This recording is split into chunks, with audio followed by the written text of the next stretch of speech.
Hello guys, welcome back to premium learnings.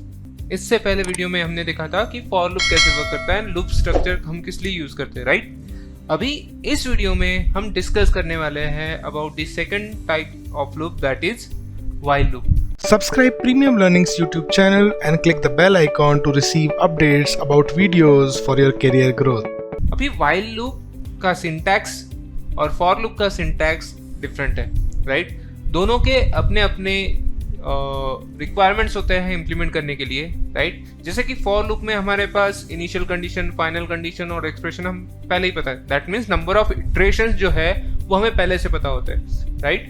But in case of while loop हमारे पास कुछ specific conditions होती है, जैसे कि फॉर एग्जांपल फाइनल कंडीशन, उसके बेसिस पर हम मैनिपुलेट करते हैं। अभी फाइनल कंडीशन कैसे, वो हम देखते हैं, हम डिस्कस करते हैं। अभी व्हाइल लूप में क्या होता है basically, this is a while loop in a C programming language repeatedly executes a target statement as long as given condition is true. मतलब मेरी जो फाइनल कंडीशन है जब तक ट्रू रहेगी तब तक ही मेरा लूप एग्जीक्यूट होने वाला है। फॉर एग्जाम्पल इसका अगर मैं सिंटैक्स आपको यहाँ पे बताऊं तो व्हाइल लूप का सिंटैक्स कैसे रहता है, while condition opening curly brace statements and closing curly brace. तो जब तक हमारी ये कंडीशन जो है ट्रू है तब तक ही ये जो स्टेटमेंट्स है ये एग्जीक्यूट होते रहेंगे। जैसे ही ये कंडीशन फॉल्स हो गई तो हमारा जो लूप का कंट्रोल है वो आउटसाइड दी लूप आ जाएगा और वो एक लूप एग्जीक्यूट होना बंद हो जाएगा।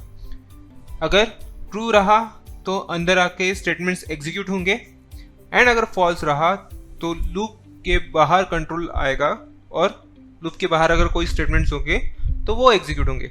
जैसे कि यहाँ पे हमने फ्लो चार्ट में एक्सप्लेन करने की कोशिश की है, right. This is a flow chart, right. ये जो कंडीशन आपको दिख रही है ये कंडीशन इवैल्यूएट होगी। अगर ये ट्रू रही तो ही जो स्टेटमेंट्स है इनसाइड द व्हाइल लूप वो एग्जीक्यूट होंगे, एंड ये तब तक एग्जीक्यूट होंगे जब तक ये कंडीशन ट्रू रहेगी। फॉर एग्जाम्पल अगर मैं एग्जाम्पल की बात करूं कि for example I less than equal to 10, ये एक कंडीशन है, राइट।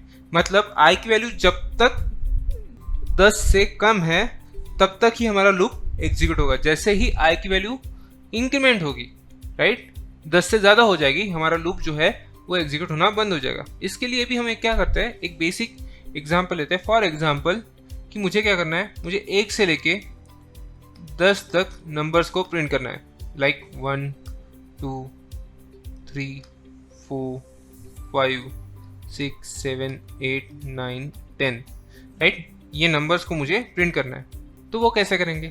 तो चलो हम क्या करते हैं, हम हमारे प्रोग्रामिंग स्क्रीन के ऊपर आते हैं, एंड यहाँ पे मैं एक बेसिक प्रोग्राम लिखता हूँ स्ट्रक्चर के साथ, तो आपको समझ में आ जाएगा। Hash include stdio.h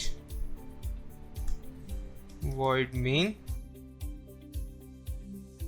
int I equal to 1 while I less than equal to 10 printf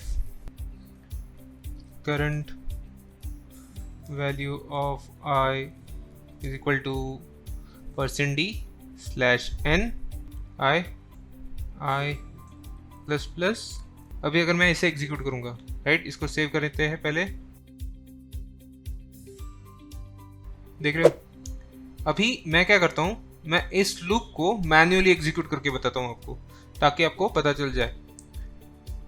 इसको मैं साइड में रखता हूं, इसको क्लोज करते हैं, हम इसका स्क्रीन साइज बढ़ाते हैं, राइट। अभी मैंने क्या किया, यहाँ पे इनिशियल कंडीशन दे दी है, this is my initial condition, right. कोई तो भी इनिशियल कंडीशन मेंशन कर दी है मैंने। एंड फाइनल कंडीशन क्या है मेरी, कि जब तक आई की value less than equal to 10 है तब तक ये लूप एग्जीक्यूट होना चाहिए, राइट। अगर फॉर एग्जांपल अगर मैं इसको कमेंट सेक्शन में डाल दूँ, आई प्लस प्लस को अगर मैं कमेंट सेक्शन में डाल दूँ, राइट, और अगर मैं इसे अभी एग्जीक्यूट करूँ तो देख रहे हो, ये देखो स्क्रॉल नीचे जा रहा है। दैट मीन्स मेरा जो लूप है वो इनफाइनाइट लूप में चला गया है, क्योंकि आई की वैल्यू अभी 1 है इनिशियली, राइट, और वो बढ़ भी नहीं रही है, तो आई की वैल्यू जो है वो हमेशा 10 के नीचे ही रहेगी, राइट। इस सर्टेन कंडीशन को हम कहते हैं इनफाइनाइट लूप, राइट। सो मेरा जो लूप है वो इनफाइनाइट लूप में चला गया, दैट्स वाई मैं क्या करता हूँ, इसको क्लोज कर देते हैं, राइट, एंड अगेन इसे एग्जीक्यूट करते हैं। तो देखो 1 से लेकर 10 तक नंबर प्रिंट हो गए, राइट, 1 से लेकर 10 तक नंबर प्रिंट हो चुके हैं। अभी ये कैसे आए मैं आपको एक्सप्लेन करता हूँ। अभी सबसे पहले इनिशियल कंडीशन है 1, राइट, इनिशियली आई की वैल्यू है 1, राइट। फिर वाइल लूप में आने के बाद उसने ये कंडीशन चेक की, राइट, कि 1 is less than equal to 10, right, ये कंडीशन है ट्रू, दैट्स वाई उसने क्या किया, 1 की वैल्यू प्रिंट कर दी, राइट। ओके, नाउ फिर क्या हुआ, आई प्लस प्लस, तो आई की वैल्यू क्या होगी, 1 से इंक्रीमेंट होगी बाय 1 से, so it is 2 less than equal to 10, true, right, so 2 आ गया। ऐसे ही करते करते इसने कब तक वैल्यू चेंज की है, चेक की है, जब तक आई 10 लेस देन इक्वल टू 10, ये भी ट्रू, तो उसने 10 की वैल्यू को प्रिंट करवा दिया। जैसे ही आई की वैल्यू होगी 11 लेस देन इक्वल टू 10, ये हो गया फॉल्स, तो यहाँ से जो कंट्रोल था लूप के अंदर ये कहाँ आया, बाहर, यहाँ, right. For your better understanding मैं क्या करता हूँ, मैं यहाँ पे लिखता हूँ printf out of loop, out of while loop, execute करते हैं, ठीक है, क्लियर है, is that clear. So this is how the while loop works, right.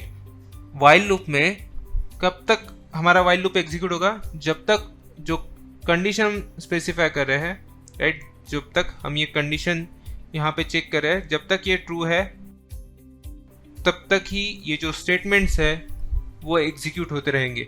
जैसे ही ये कंडीशन फॉल्स हो गई, राइट, ये कंडीशन फॉल्स हो गई, ये जो प्रोग्राम का कंट्रोल है ये outside the while loop throw कर देगा, राइट, क्लियर है। सो इस वीडियो के लिए इतना ही, मिलते हैं हम अगले वीडियो में डू वाइल लूप के साथ। Bye for now.